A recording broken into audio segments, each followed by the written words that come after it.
didn't even get to cross.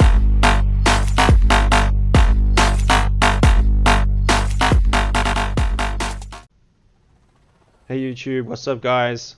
Welcome to my take on Call of Duty Cold War Zombies D.I.E. Maschine, I think it's pronounced. This is my take on the whole run, what I did to complete it, all the Easter eggs that I've included, like all the hidden things that I could find. I also did a couple of research and had to figure a lot of things out myself. But I did it as simply as possible, as efficiently as possible, trying to complete it in as little rounds as possible. Later on in the rounds you go, the more zombies spawn per round, the tougher the zombies are, the more health they have, etc. A couple of things you guys can do to make things easier for yourselves is your startup loadout. What are you guys going to start off with? What equipment and stuff you should be focused on collecting, you know, and just your extra ability that you get, which one you should use. I went with, for my weapon, I went with a shotgun. If you watch the video, it doesn't necessarily matter what you take. Something that's got reasonable range on it should be good enough. Anything that you feel comfortable playing, or if you want to level up a specific weapon, anything can go. Preferably like not a sniper rifle, because that will just make things difficult. And you're going to replace your weapons early on anyways, if you follow the guide. For your extra ability, I went with Aetherscope. You can use it defensively and offensively. When you get comfortable using it, you'll see how effective it can be. You can use it to raise an ally. You can use it to run right up to one of the elite mobs and shoot them in the face with whatever gun you're using. The Ring of Fire is a good alternative, but for me, Aetherscope was the go-to due to the fact that you can escape sticky situations. Sometimes you'll find yourself backpedaling and then you run into a corner and your back's against the wall surrounded by zombies. Even if you use Ring of Fire, then you will most likely end up dying. So Aetherscope is a good escape mechanic, and it's gotten me out of trouble quite a few times. So that's the ability that I went with. For the equipment, I recommend always having, if you're playing by yourself, always make sure that you have a self-raise kit. Those you can get at the workbenches. If you're playing solo, you'll have one automatically. If you do get downed, I recommend replacing it. Secondly, the grenades you can use, I always use the C4. It's got the biggest blast radius and does the most damage. A good alternative is the Semtex. You can carry 5 instead of 3 as with the C4. But those are kind of my go-through. And for the alternate one, I use the stim shot. Stim shot is probably the best one to have. I mean, you're always going to take damage from the elite mobs with their ranged attacks, and sometimes one or two attacks from stray zombies that you'll run into. So the stim shot is always a good thing. Low health, pop it, you know, continue kiting. The stun grenade and the decoy grenade I sort of just never use unless I don't have any alternative or haven't picked up a stim shot yet. And you know, you can make the best use of it, but the ones that I'm always going to try and carry around with me is the C4 and the stim shot. Those are my go-to for my equipment. Part 1, enter the facility, pretty straightforward. I mean, after the first round, the NPCs open up a dialogue and pretty much explain you what to do. There's markers on the map and minimap telling you where to go. You know, it's pretty easy. What I did for this one is I stayed in the yard, the starting location, until just before the end of round 5. I accumulated, I think, just under 10k points to open up all the beginning doors you'll need to open to get there. The reason I did that was all the zombies spawn right there. They won't go all over the place and run from different locations. Here it's the spawn locations are very close together, easily to stack them up and kill them down. Just make things easier and more efficient early game. Part 2, restoring power to the facility, is pretty straightforward like part 1. The markers are on the map and minimap. You can just follow them to get the job done. Unfortunately myself, I took the speed color buff because I was kind of wanted the speed for extra speed, like, you know, to run around on the map. It kind of messed up my math a little bit with opening up the doors. So I had to farm extra points. Once you have enough points, you go downstairs, open up the door to the main power room. There's a button in the middle of the console. Jab that button. Once you do that, the power to the facility will come on, and then in order to spawn the ether portal in the middle, you'll hit the two consoles on the left and the right side of the room. Once you've done that, after a couple of moments, a portal will spawn in the middle of the room. You run up to it, hold in your use key, it will teleport you to the ether realm. Once there, you'll run back upstairs to the crash site.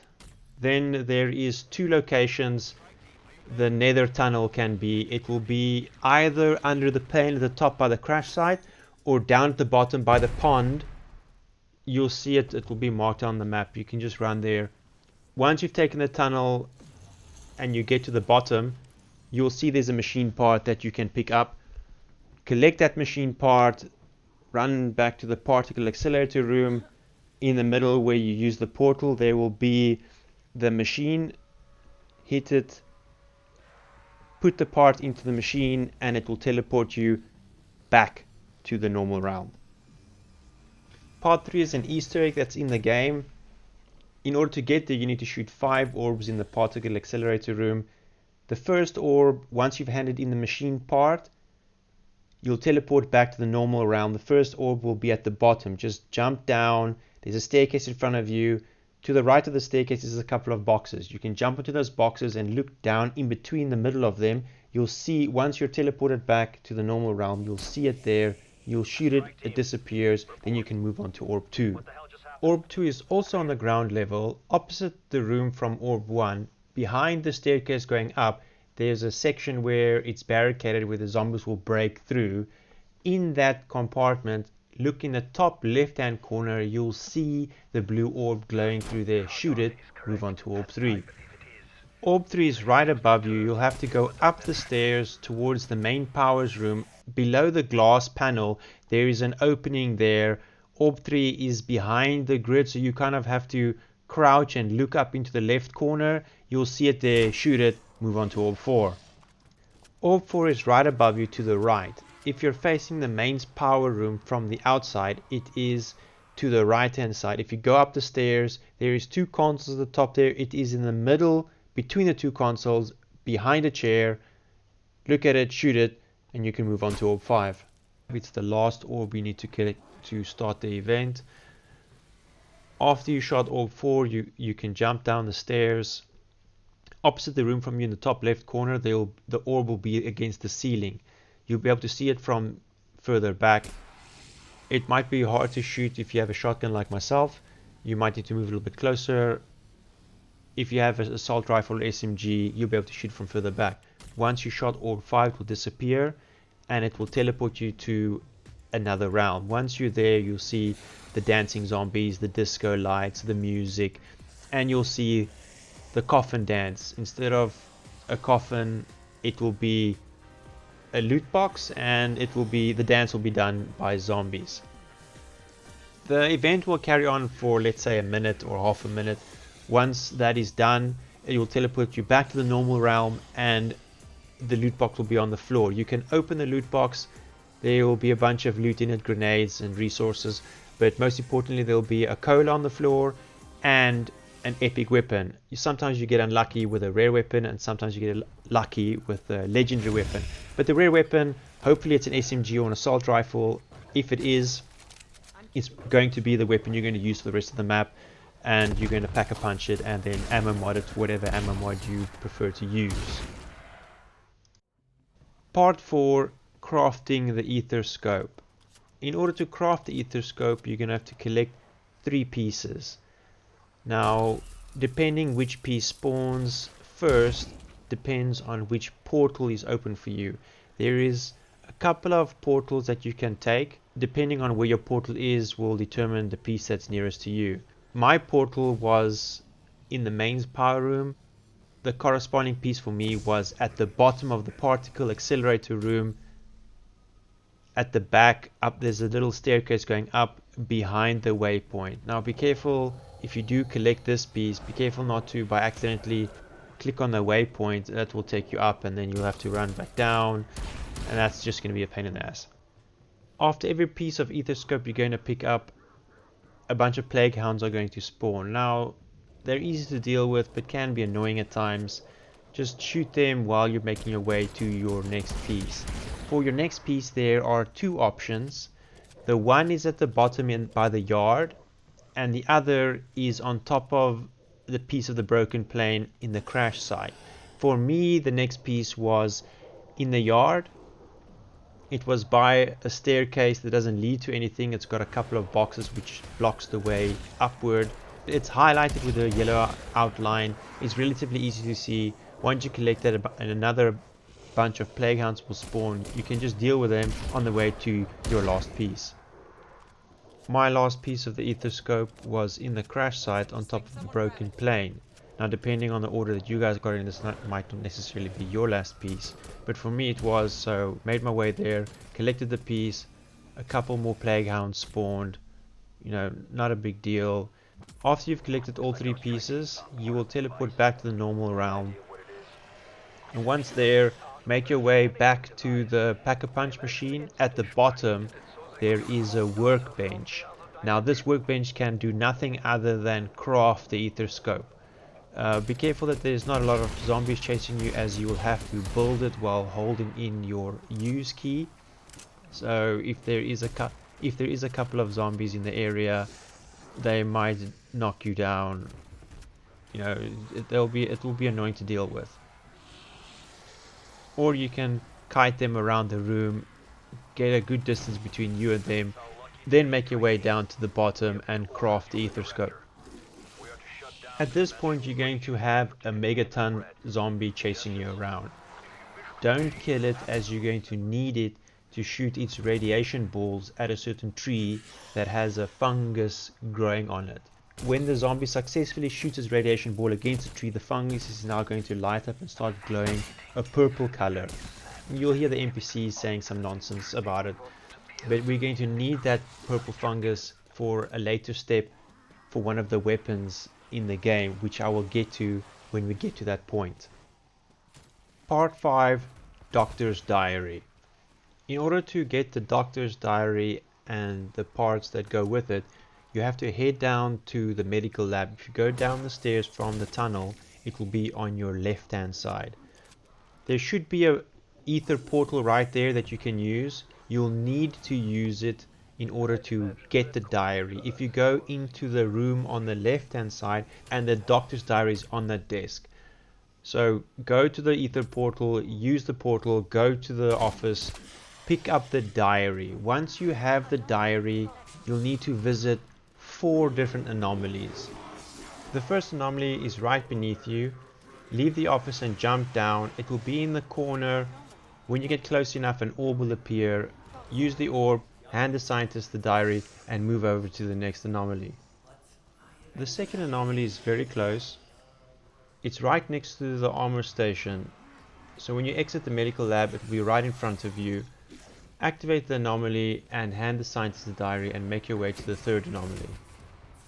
The third anomaly is upstairs by the trial PC and the reward stations. It is between the medical bay and the weapons lab. When you run in there, it will be between the reward stations and the wall on the right hand side. When you get close enough, same thing, orb will appear, use it, scientists will appear, and move over to the fourth anomaly.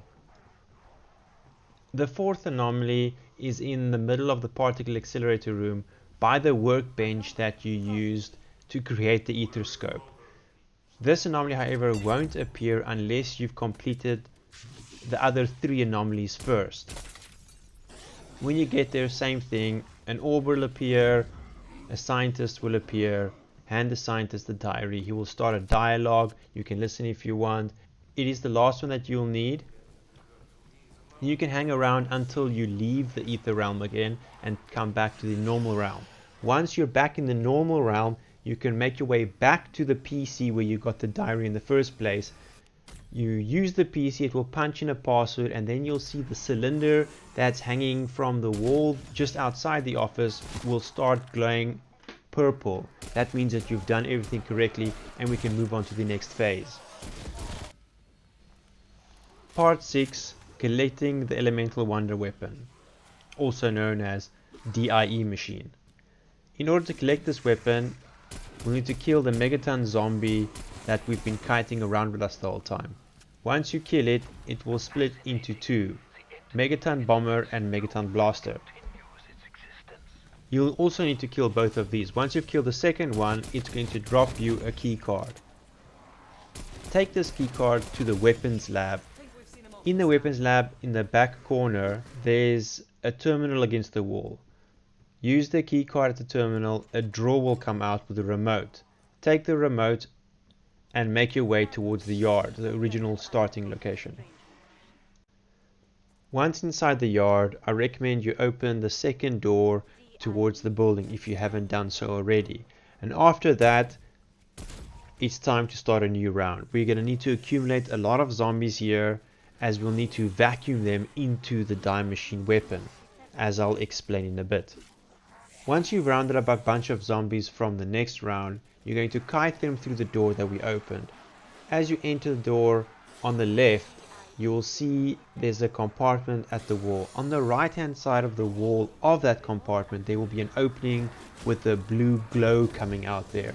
You run up to that opening and press the use key. It's going to activate the machine and you'll see a type of vacuum effect happening.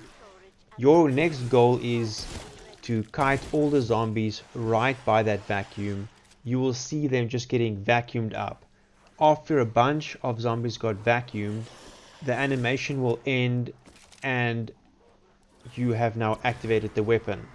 In order to get access to the weapon, you'll go back to that same opening and press the use key again, and it's going to blast the door down, giving you access to the weapon.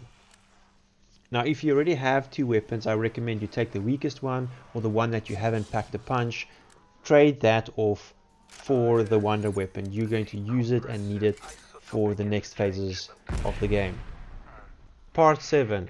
Collecting the elemental effects for the wonder weapon.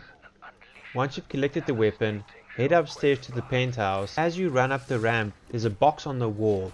You'll need to shoot it with the wonder weapon in order to knock the box off there. Once you've done that, run downstairs, and in the corner you'll see a yellow highlighted canister. You'll then use the vacuum effect, collect the canister, and make your way around to where you've knocked the box off from the wall. When you get there, you'll see a yellow highlighted flask lying on the floor, and next to that there should be a tape recorder there. You can use the tape recorder for an added collectible. Collect the flask and make your way to that purple fungus tree. Walk up to that fungus that's there, and you can press the use key to drop the flask there, and it will start collecting the liquid that's dripping off from the fungus. After you've dropped the flask off by the tree, right next to the tree there's an ether portal. Go up to it, use it, teleport to the ether realm, and make your way to the nose of the plane in the crash site. That plane should be hovering in the sky, and beneath the plane there will be a box. It could be either closed or open depending on whether you by accidentally hit it with splash damage or not earlier in the game. If it's closed, shoot it, it will open up and take the fuse out of the box. Once you have the fuse, make your way to the weapons lab again, and at the bottom of the weapons lab there is a plasma cutter in the corner. Run up to the plasma cutter, use the fuse in the plasma cutter, and it will proceed to slice open the box just beneath it. Once that is done, it will automatically teleport you back to the normal realm. When you're back in the normal realm, make your way back to the ether portal you used to get there. There is a truck standing there. On top of the truck there is a box. Now that box won't be accessible unless you use the plasma cutter. Once you get on the truck, you can open the box and it will give you the fire version of the D.I.E weapon. After that, make your way back to the medical bay, and we're going to use the fire version of the weapon on the canister hanging from the ceiling. Our goal, the canister has got 4 little legs hanging from the side, and each leg represents a certain element. We're going to use the fire When you go underneath, when you're underneath the canister and you look up, you can see that each leg has a different color on it, and that represents the different element that we're going to use to shoot it. Now with the fire weapon, we're going to shoot the red leg. Once we shoot it, it's going to go in the upright position. And so we're going to do the same thing with each of the other legs until they're all in the upright position. After that, make your way back to the tree with the fungus on it, and now the flask that we put down there will be full of a blue liquid. Take that blue liquid, go back to the medical lab. There's a box against the wall there. You will go up to the box and use the liquid on it, and it will freeze the chains and break the box open. Then that will give you the ice version of the weapon, and then we'll do the same thing to the container hanging from the ceiling. You will use the ice weapon and shoot the blue leg until that also goes in the upright position. Next up, make your way to the weapons lab. Downstairs in the back corner there is an apparatus mounted against the wall. It looks like some sort of gas vacuum effect. Place the canister in it, and I will explain a little bit later on what we're going to use it for. Next up, we're going to collect the parts we need for the electrical upgrade for our weapon. In order to do this, we need to collect 3 crystals in the ether realm. There is only one portal that takes us to the ether realm which gives us access to these crystals, and it is downstairs in the corner in the particle accelerator room at the bottom. That's the only portal that you can use to get to these crystals. One of the crystals is in the penthouse room. I took the nether portal to get me upstairs, which is sometimes easier. You have to use some resources to do it, but you can save some time. Once you get to the penthouse, as you make your way towards the cola machine, it will be to your left. Make sure that you have some spare ammo capacity. If you don't discharge your weapon once or twice, then use the vacuum effect of the gun. It will consume the crystal. Once you have the crystal, make your way down to the particle accelerator room to the bottom. There in the back of the room in the corner there is a box that you have to discharge the crystal that you've consumed. I had some issues with this part, as I would sometimes go to the box and discharge my gun at it expecting one of the lights to go on, and it wouldn't. Now I don't know if it was a bug or if I didn't position myself correctly. Then I had to redo that part. The problem with that is you only have a limited amount of time in the ether realm to collect all 3 crystals. I kind of found it impossible to do all 3 crystals in one going, so you're going to have to enter that portal more than once. If you do make a mistake with the crystal and you discharge your weapon by accident, or you shoot it into the box incorrectly and the light doesn't go on, you won't be able to go back to that same crystal to consume it again. You'll have to go to a different crystal. In order for that portal to become active again, like I mentioned earlier, you'll have to kill a certain amount of zombies in order for it to spawn again. I think the number is between 20 and 25. If you don't make it the first time around, it's fine. We have a couple of rounds to spare to kill zombies to resummon the portal the whole time. We'll need to kill a megaton zombie as part of the process, and I think the next megaton zombie is only going to spawn around level 14. So we have a couple of rounds. You can accumulate the zombies, kill them. Keep your eye up on the minimap. If you're going to kill the zombies in the particle accelerator room, the portal will spawn and you can see it easy on the minimap. Run to the portal and then take it again to go back to the ether realm. The next crystal I collected was in the crash site. It's between the tunnel entrance and the Juggernaut cola machine. You run up there, same thing, consume the crystal. Once you have it on your weapon, make your way back down to the box and deposit the crystal in the box.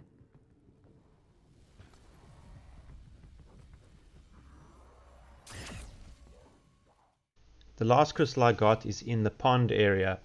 If you're running up the stairs from the facility to the tunnel, turn to your left in the tunnel and then out the exit there to the pond. It will be on your left hand side next to the big purple crystal. It's an orange glow, it's very hard to miss. Run up to it, consume it, Then make your way back down to the box, same thing.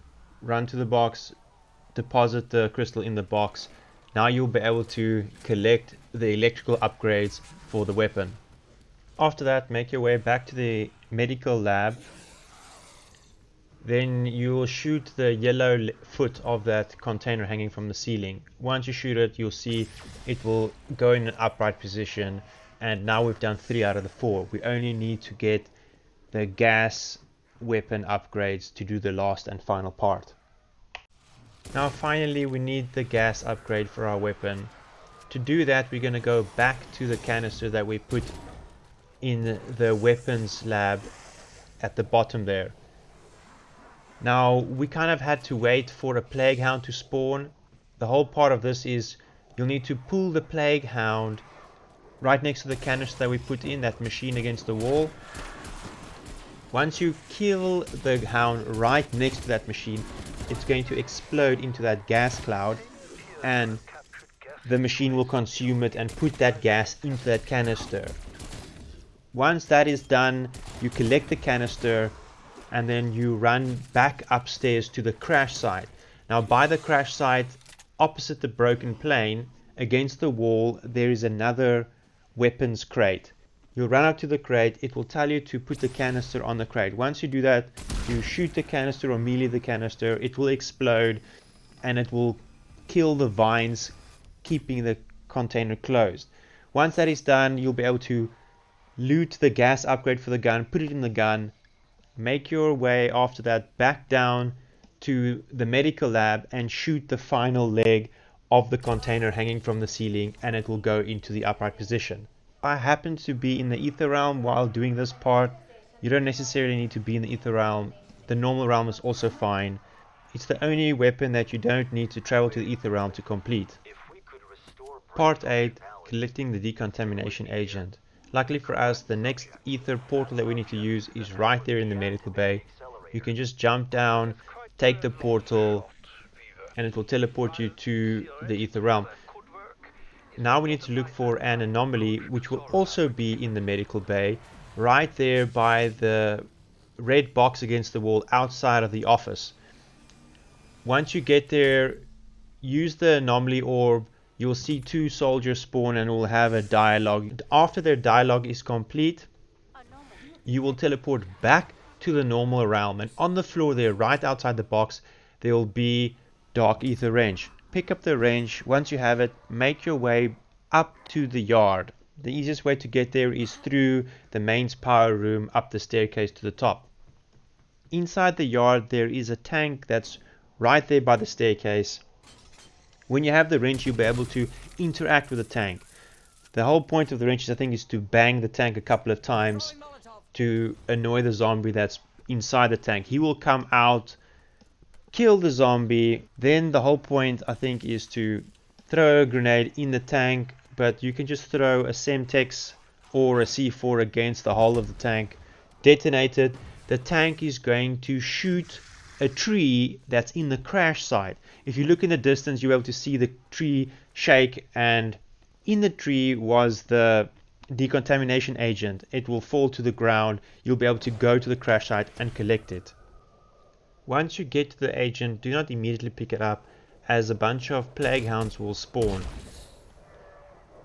First, take care of the plague hounds while trying to leave 1 or 2 zombies alive, just to make things easier. You don't want another round to spawn while busy with the agent. Collect the agent, make your way down to the medical bay again, and put the decontamination agent into the red box against the wall just outside of the office.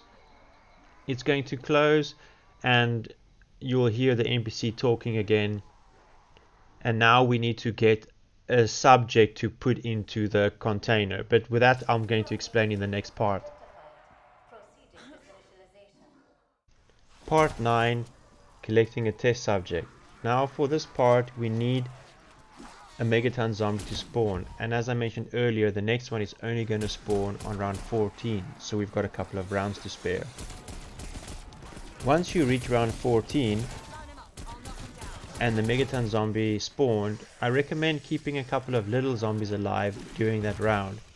Feel free to kill the megaton zombie itself, all you need is the splitted version, the Megaton Blaster and the Megaton Bomber. These two zombies you'll need to lure underneath the container. You'll see on the floor there is a blue circular paint job done that you'll need to pull them over that, and it will automatically get sucked into the container. Once both of these zombies are in the container, you can then make your way up to the computer and use the computer. It's going to close the doors next to you and put in like a in-game cutscene where you can now watch the zombie get fused in the container. After you fuse the two zombies together, the test subject will then proceed to break free from the container and run into the particle accelerator room and disappear off the map. Your next goal is to make your way towards the Omega Outpost house. The bottom floor in the living room, there will be another ether portal. Take that portal and make your way back to the Omega Outpost room. In the back corner there will be another anomaly. Go and interact with the anomaly. Another ghost will appear. It will be that of the test subject before he transformed into the zombie he is now. After you've listened to the dialogue, you will teleport back to the normal realm, and there will be a photo on the desk where the anomaly was. Don't interact with the photo yet, as you'll need to do some preparations for the next phase. I recommend using this time to go to the workbench and craft yourself some grenades, some C4, some supportive items, maybe a sentry turret. Also pack a punch, a weapon if you have some spare resources around. Go to the armor station and get yourself level 3 armor and maybe upgrade your weapon damage on the weapons tab. Whatever it is that you still need to do, so prepare yourself as best as you can. The last fight will be relatively tough. Part 10, Final Encounter. Once you're fully prepped up and ready to go, make your way back to the photo on the desk, use it, and it will teleport you to the particle accelerator room. In the middle of the room, the test subject will be at the bottom. He has a photo in his hand. He will be engaging in dialogue with you. You'll be able to listen to his story about the events that has happened. And after a while, the fight will actually begin. He is not the enemy. You will be assisting him to shut down the facility, and your goal is basically defending him. Now, to make things easier in this fight, he doesn't actually take damage, so you don't necessarily need to constantly be concerned about him actually dying. Your main goal is to just kind of staying alive while occasionally killing the zombies that are on him. Once you've managed to clear the zombies off of him enough, he'll be able to do the different parts of the encounter that he needs to do. He will run to 3 different locations in the room and interacting with the terminal each time. You just basically defend him, keep the zombies off of him while trying to stay alive. The thing that makes it easier in this fight is there is an ammo station at the bottom if you run out of ammo. There is an armor station at the top that you can repair your armor the whole time. At this point it will be probably convenient to have a bunch of stims in your backpack that you can use if you're on low health, because that might be tricky sometimes. What I did in this particular fight is just kite the zombies around the room while killing them, trying to take as little damage as possible from the elite zombies. And I don't focus on the red elite zombie. He just keeps respawning and it's not really worthwhile killing him. I focused on the split zombies, the Megaton Blaster and the Megaton Bomber. They are the most annoying, and there's quite a few if you just leave them be. Once you've defended him enough at the first terminal he's at, he will then make his way to the upper floor and go stand at another terminal. Same thing here. Keep the zombies off of him. He won't take any damage, so you've got time to spare. It's more of like an endurance type fight where you just have to try and stay alive, manage your resources effectively, and continue killing the zombies. Once you're done with the second terminal, He's going to then make his way to the ground floor and continue doing his thing. You just continue doing yours, keep the zombies off of him, stay alive, and eventually you'll get the job done. Keep making your way around the room and continuously clear off the zombies. Focus on the elites. They will continuously drop ammo clips and armor plates, so you can continuously restock on them. Then after a couple of these rounds, there will be a big white flash on your screen, and all the zombies in the room will be dead. At this point, you're pretty much done. You can hear the NPCs talking, and you can then follow up by making your escape. To start off your escape, I recommend positioning yourself near the armor station. Once the doors go open, run into the medical bay and take the stairs on your right. Then you can either go through the little office, but I just jumped over the ledge that's there, the little gap in the floor, through to the doorway at the stairs going up to the tunnel. Now it can be tricky, the zombies can sometimes block you up on the tunnel, and there is quite a bit of zombies that spawn, and this is one of the reasons why I took Aetherscope. It was very effective and it saved my life pretty much in this fight. There is no real zombies that you need to clear before the chopper gets you. You can just run straight to the chopper and evac, and then you can watch the little exit cinematic. Thanks guys for watching the vid. If you stuck it out to the end, I appreciate the support. I'll be doing a lot more Cold War content in the future. If you liked the video, feel free to give it a like, and I hope to see you guys in the next vid.